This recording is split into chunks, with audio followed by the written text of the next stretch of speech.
Yaitanga to huyu wataka bachikoro mchanga. Uya ari kupirikira uyu. Ndakamupa chikoro. Kwete chekufunda. Chake chikoro chekuti vanhu vafunde. Asi chake chikoro chekuti vanhu vafunde. Simba raMwari. Isimba raMwari iroro. Ndikamo chenjere. Ndatenda hangu. Tauroti. Uya kwakupana. Faro kwa muri. Faro kwa muri. Ini ndakauya pano na join kwa satanism.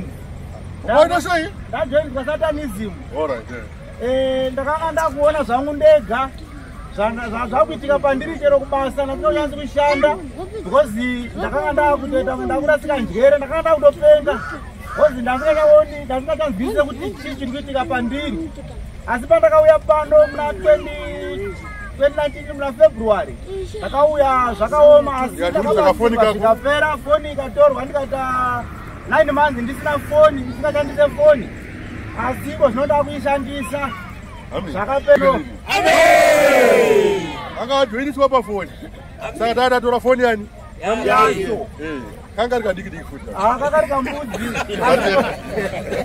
haleluya mwana zoti zisimatika takadadi haleluya ndati ndakamira pasi cabinet ndinongodona amen ndo hamata njana utudona kai haiwa ndivete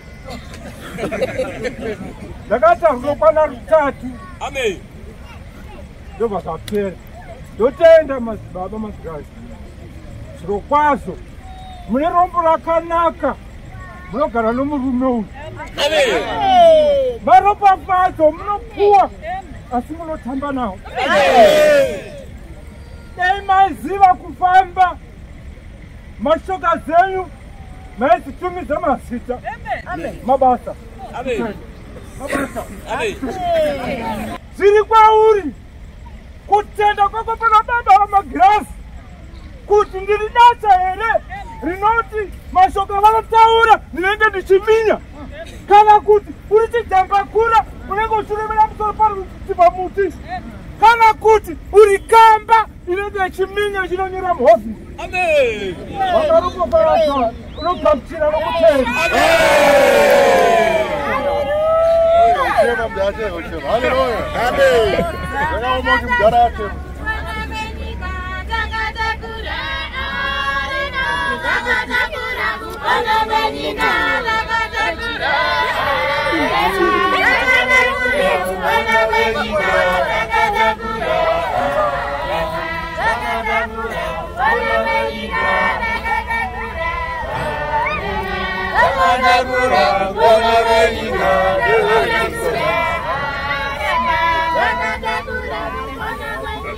Uya bamtamba kwa utazire mwana.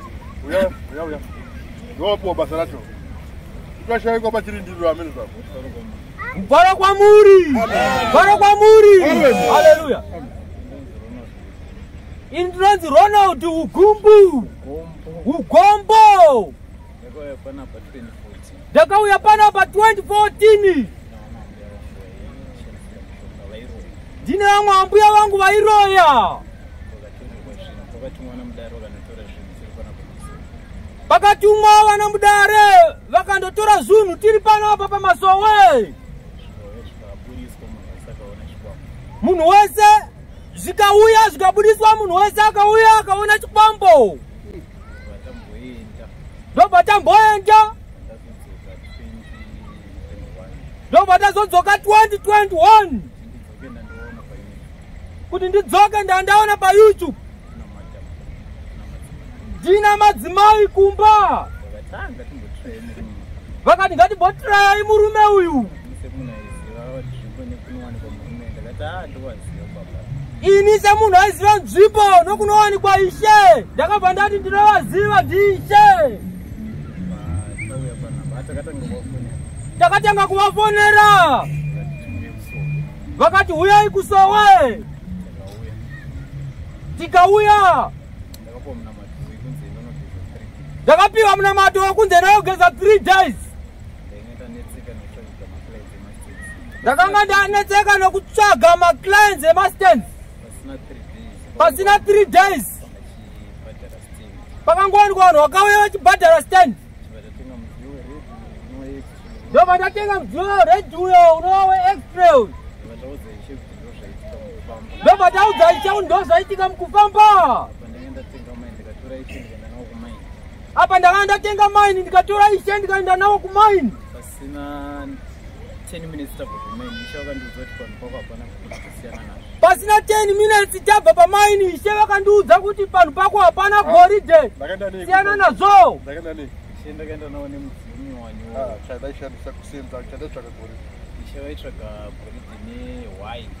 ishe vaitsvaga goridhe nehwai isu takanga taendawo nemadetector saka ishe vakati vane special detector ravo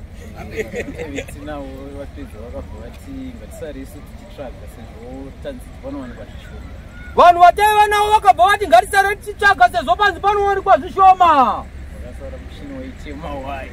wakasara mushini waichema waya ndobva tasiyana nazvo havana kunzwisisa mushini yavo yegoridhe yekutsvaga goridhe mishini yavo yegoridhe yekutsvaga goridhe kana paine waya kana simbi inochema kana paine waya kana simbi inochema kana paine goridhe ine machemerayo kana paine goridhe ine machemerayo saka pari kuti vakasara vachiita saka vari kuti vakasara vachiita paichema waya Uvaro kwamuri, uvaro kwamuri, haleluya. Kuuya kwedu tese tinoyane zvakasiyana siyana. Uvaro kwamuri, uvaro kwamuri. Asi taitombonzoma Elda iko kuya uku ndosaka ndifarira hangu masutu. Nekuti aripo ndakutozvishando mapfekerepi nekuti taana naSpelochi. Amen. Idzi. Uvaro kwamuri. Uvaro kwamuri. Chakaita kuti ndiuye kuno. Vanhu munongonzwa imi kuti zvishiri. Akazorohwa nezvishiri akazoti imusingazvizivi. Taizviona izvi zvimwe kuti chauya chishiri tichinoka so padhoo kana pawindo uchitarisa kuti ichi ndo chinonzi chishiri. Moziva shiri yemusango neshiri yemumba zvakasiyana. Yemusango unoiona hauna zvaunonzwa, yemumba unoiona nyama dzinoita kuya meno. Ganda rayo mamvera aya anenge akati mviri nekuti chinhu chogara chibatwa. Ruvaro kwamuri. Takazobetserwa tazonzira Ishe orati ndichauya ipapo. Ishe vakaita munamato zvishiri zviya zvikadii pane chainzi chacho sahoho chacho vakauya Ishe chikabatwa mumba ungotivhurapo. Takapinda bhizi kuti ino munhu waMwari aungotivhurapo bvisaicho unga achibata egazvo. Takazo ndiri kubvisa hembe kudai chazooneka ndopa chakazobatwa. Chabatwa chaiswa apa oba chakaita sechichapisa imba. Chakatanga ungodhuka unge bhambu kuita ziflemu so remoto nge imba ichatsva. Uvaro kwamuri. Uvaro kwamuri. Kwapera izvozvo Ishe vakati pana apa mwanangu isajurawo nekukurumidza. Dai wazvabvira wamhanya waisajurawo nekukurumidza. Takaitawo saizvozvo tamhanya taisajurawo. Pakuchera jurawo panhingi pagedhi apa munoziva dzinonzi nhuta achioneki manga kachi. Pakangonzi kuchera dzakabuda nhuta kutomhanya dzichibuda kuincident kuti dzidzokere mumwena. mukandinyengera ndokuratidzai mapicture ndichinawo mufoni. Chakabuda chinhuta tikafotera baba akanzi ngadzidiye kana dzafa pisai vatapisa. Ruvaro kwamuri, ruvaro kwamuri. Takutoita zvimwe zvekushauda tivhaya apa mani makatitadza. Ruvaro kwamuri, ruvaro kwamuri. Havachatotigoni ane spelochi. Ruvaro kwamuri, ruvaro kwamuri. Inini wamuri kuonawo panapa ndakanga ndiri chitunha chakatoverwa rufu. Baba vamagirazi vakatumwa nemweya mutsvene vakauya nevarume vatatu vakauya vakati ndoda murume anonzi Jobho. Vakati baba ndatumwa kwauri iwewe kuti ndikuburitse mukati menyika ino yauri. Hauchafiri kuti mwari mukati nenzvimbo inoi. Ndauya kuzokutakura. Inini wose munhu anga agarawo makore akawanda. Ndikati ko baba ava kuti kudizve futi. Vazhinji vana baba miteuro nemiteuro zvikaramba. Zvikanzi unofira apa. Ruvaro kasiyana ndudzi nendudzi. Asi ndakangoramba ndikati iko zvino handichateereri zviri kutaurwa izvi. Asi zvino ndakazoshamisika. Ruvaro kwamuri. Asi chiri kundishamisa ndiri pano panze. Ruvaro kwamuri. Nekuda kwesimba rababa magirazi. Ruvaro kwamuri. Musi muna April ndakabva ndauya pano zvikanzi gara pano murume. Ini ndakagara ndiri pano 3 months usati wabuda. Usadzambokwana 3 months. Ndatingoti 5-6 months. Tinoti ndakati panapa varume muri pano muchanditiza. Asi pane ari kuuya uzofamba neni. Amen. Amuri pari? Amen. Ngati ari kuuya muchamuona ende achagara pasi. Ruvaro kwamuri. Zvaita saizvozvo. Manya iwe. Ndakagara ndiri pai? Ndiri pano. Ndauti torere. Tinoti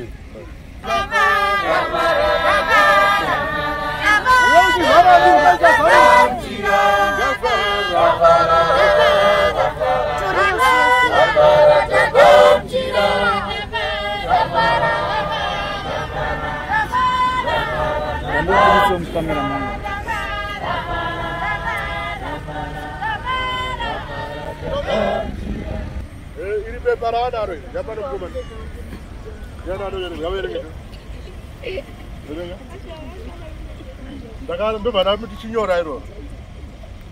The office of the President and Cabinet, Munumchapa Building, Harare, in the matter of Job Vera, plea for pardon. His Excellency, the President of the Republic of Zimbabwe, Comrade Emerson D. Mnangagwa, ED, DSA.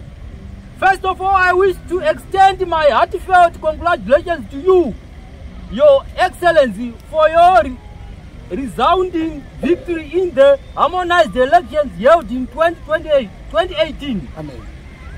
I personally wish you the best of luck as you lead K Nation towards economic prosperity.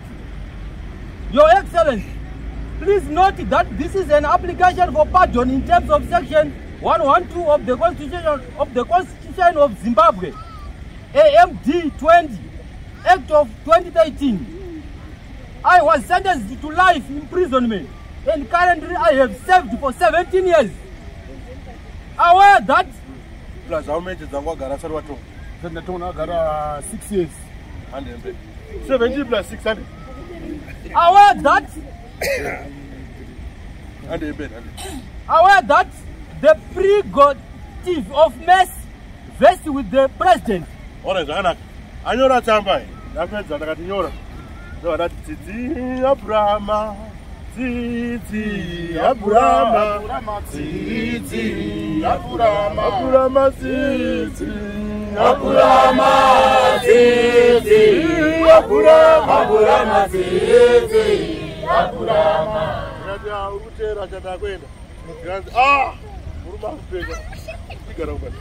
Hallelujah. Amen.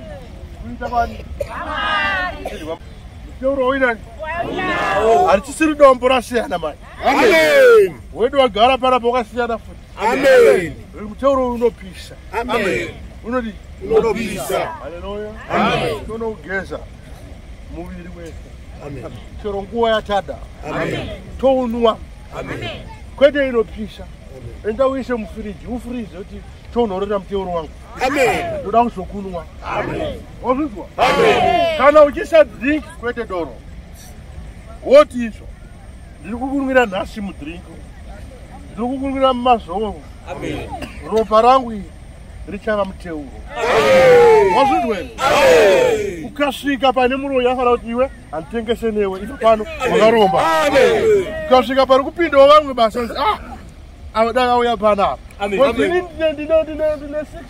67 points konzi uya haiwa koone kuti ndine grade 7 uya pano negrade 7 kana mwari akutiita munana ake wazvizwa kana wanga uchionekwa mukadzi uchionekwa muromo wakuseruka anenge asakure murume ndiri kutaura kubva nhasi unenge uri chingwa nyama dzaiyo hakuna munhu anovaita svonda aida kuti asina kudya nyama ari kutsvaga wazvizvi ati murume akaenda ari kukutsvaga uri kuita nyama chingwa kana anga kuboona fesi yakugotsika ari kuiona izvo zvakutanga kutoiona nhasi uri kuwana wabikirwa iwewe wazvinzwa kwete kuti wapfuwirwa aiwa kudanana kuchi vanhu vakadanana ndoti vakamupfuwira ndatenda hangu haleluya tine kamusikana kamukereke manya haleluya kakaimba zvakandifadza ndondati aiwa mwana uyo hatingamusi achienda kushurukuku angaende kuti haleluya ndovandati uniform chii zvese school fees paprivate pacollege apo aende papi wangu dasati atomutengera kati ndofanira kuita zvandakataura nemwoyo wangu haleluya ino nhasi mai magrazvati yegore rinouya reshe vatondipa kudhara yechi igrade hanigororo 7 haleluya 7 yako wozvibata handiti mwari wokuchengeta uchachengetawo vamwe mberi tiri pano tese ndatenda hangu haleluya unofara kwamo vanofanira kuvaonekwa vamwe hamuvazivi somukainyama zvirambidzwa kuita